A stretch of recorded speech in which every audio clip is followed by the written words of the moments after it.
Okay, shortly, let me tell you why there is constant change in wealth continuity from families. The reason why there is constant change and swap from wealth continuity in different families. I will explain this in detail, but in short. You see, some of us don't know that the wealth you are living in, I mean, for the rich or those who were born in a rich family, you don't recognize that the wealth you are living in were paid for. Prices were paid for the wealth you are living in. You didn't just, become rich. Wealth was not just handed over to you because you are just lucky. No, the price was already paid, and the person who paid this price paid it during his time and for the betterment of his future. His future includes you, who is handling the wealth now. Then, when you see people who are working to pay for their wealth, you see, this world is controlled spiritually, and there are two ways. Or let me say, there are two things you must do. You can't do only one side.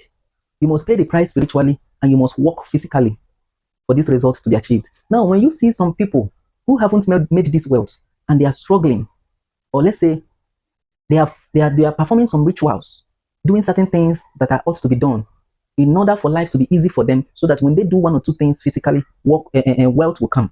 Now you tag them, they are worshiping idols, they are doing this. They can't, in your mind, you're saying, can't they see? What did I do? Am I not rich? Little things you just do, things go. Then you start, belittling those people you are seeing doing theirs, without knowing that your own was done by your father or forefather, mostly forefather. They are the one that have done. In fact, you are actually your forefather, but you don't know.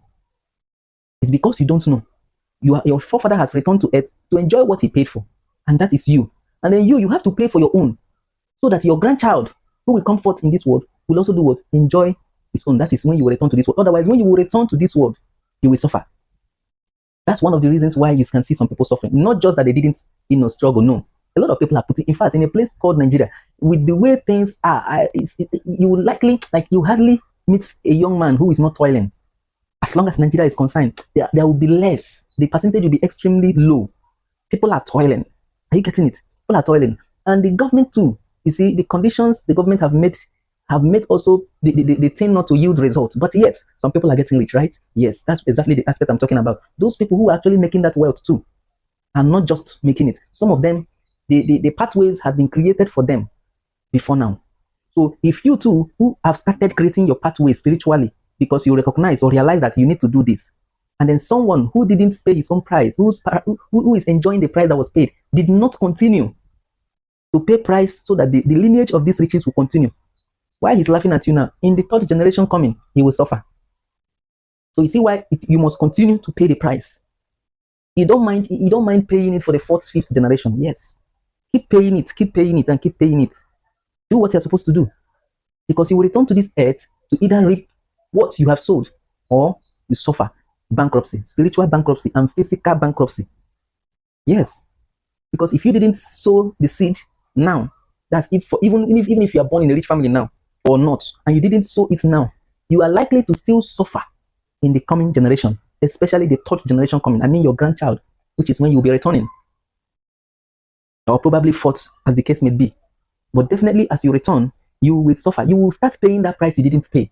That's exactly what happens in this world. You see, sometimes we really think that our fathers have lived and they have gone. No, they are here. We are those fathers. We are those fathers. That's why I tell you that reincarnation is there. Some people are suffering and they don't know why they're suffering. They've done a lot of things on their own, but things are not working. Do you know that some of those things they are doing that are not working are going to work later, because they're only paying a price who somebody somewhere didn't pay? This is different from where people who did evil and they are receiving the punishment. Is different.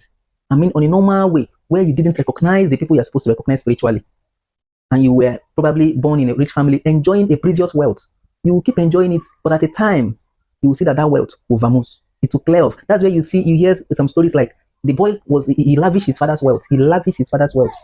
He lavished his father's wealth. His father had the money. His grandfather had the money, but he got to his turn. He did what? He didn't have the money. And one of the reasons is because the person he is representing didn't sow the seed. That's one of the reasons. The person he is representing on earth didn't sow the seed. So now he has come back. Instead of to continue the wealth, eating the wealth, he's now lavishing, and before you know it, he go poor. Because when he was in this world, in the third previous generation, he didn't sow anything. Now he has come in form of a rascal who will now do what? Destroy the wealth. Do you see? I don't know if you understand me. So we are the one who lay the foundation of what we are going to reap, especially in the third coming generation. So whatever you're sowing now, you will definitely reap it. So if you are from a rich family and you think that wealth is just there and will continue to be there, it's a lie. No matter the height of wealth, no matter the height, my dear, you will see how life will channel you, corner everything, and then shift you by the side. And you'll be like, they forgot me. They forgot me. If I tell you where I'm coming from, that's the story. You have been shifted because you thought that the wealth will just continue. I mean, your third father, which is you, thought that the wealth will just continue. Now he has returned and he didn't find something to eat. So this is the reason why some people from rich homes will go poor. And this is also the reason why some people's lineage of poverty will continue. Breaking poverty lineage is not all about just toiling alone. No. It's all about feeding your ancestor. It's about taking care of the one whom you represent on earth. I don't know if you get it. You must represent that person. You must feed that person. You must take care of that person so that when you are going to return again, you will have something to eat. In fact, it's just like whatever you are feeding the person now is what will be left for you to eat when you return to this earth. So if you have been starving the person, that's how poverty will visit you, and that's how luck and fortunes will always leave your way. These things are not just somebody fighting you. These things are they are things you planted. They are things you planted. The way you planted them. They said the way you lay your bed, so you lie on it. You didn't sow anything spiritually. You didn't make effort to keep your spiritual lineage right, and then you expect that in the next coming generations they will all be straightforward. Prices are paid. Prices are paid. And you must pay yours. But if you think that God will just give it to you, God of favor, God of this, God of that, some of you don't know that it is the one that your father have already laid that you are enjoying. And if you say it's a lie, if you think it's a lie, if you doubt me, don't do anything. Just don't do anything. And I pray you wait for your third generation. I pray you stay to watch your third generation. You will see it with your eyes. And I hope you remember this video. I hope you remember this video, because by then, if you forget, you will go and be thinking that somebody is fighting you. No, you will definitely have to remember that yes, I stayed and I didn't do anything spiritually. So I finished what I was eating, and then there was no more food again, and I didn't prepare any food for my future. This is just like investments. You see some people, they are saving money for their children, for their coming children. They're saving money in the bank, having some kind of child banking, this thing, kids banking and all that. They're saving it. And then later, that child, when he has grown up, will see money he will use. He will see money he will use to do what? To take care of himself. And even that father. You see, life will be easy for that child. And because of life is easy for that child, he'll be able to take care of his father. And not just to take care of his father, he will start also to save for his own child. You see how it continues? That's exactly how it happens spiritually. So if you didn't make attempts to build this financial road, to build this, to invest in this financial future, you will be cut off when the time comes. You'll be definitely cut off. That's why you see some people, they get some lucks. They were from very poor homes, very poor, but all of a sudden they got luck and they became rich. One of the reasons is because their own forefather, even though may not be rich at that moment or was rich, laid the foundation. And now their third child has returned to earth, their self has returned to earth, and they have got a luck. In fact, in most cases, it is that the child, the father that time was laying the foundation, even though he was poor, but he was doing the right thing he's supposed to do spiritually. And then when he returned to earth after maybe third generation, he saw what its fortunes met him. Fortunes of what he has laid his foundation came back for him. I don't know if you get it. So you must lay your foundation and don't abuse or don't look down on people who are doing certain spiritual moves. You think that it's not about that. It is about strategy. They never frustrate you before. They never frustrate you.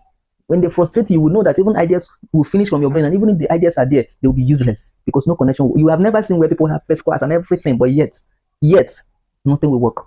They will even take third class in your presence. No connection, nothing. But they will choose third class students more than you. So that is just the truth. So you must lay your foundation, and don't think that some people are just wasting their time, pouring libation, throwing cola nuts, doing this and doing that, all those things. You think they are wasting your time. You think they are wasting their time because what you are doing now is working. You can see it's still working. You didn't know it's a price paid by someone else. You think it was by that strategy. You think it was by that, that's wisdom. Wait for the third generation. Just wait a little more. Pray you survive. You will watch it with your eyes. Your own grandchild will grow. You will see nothing you will not see anything to eat from him. You will not see anything to eat from him. And if he starts laying his own foundation too, because some children could get wise along the line based on information. So they will start laying their own foundation. By then, you have to die.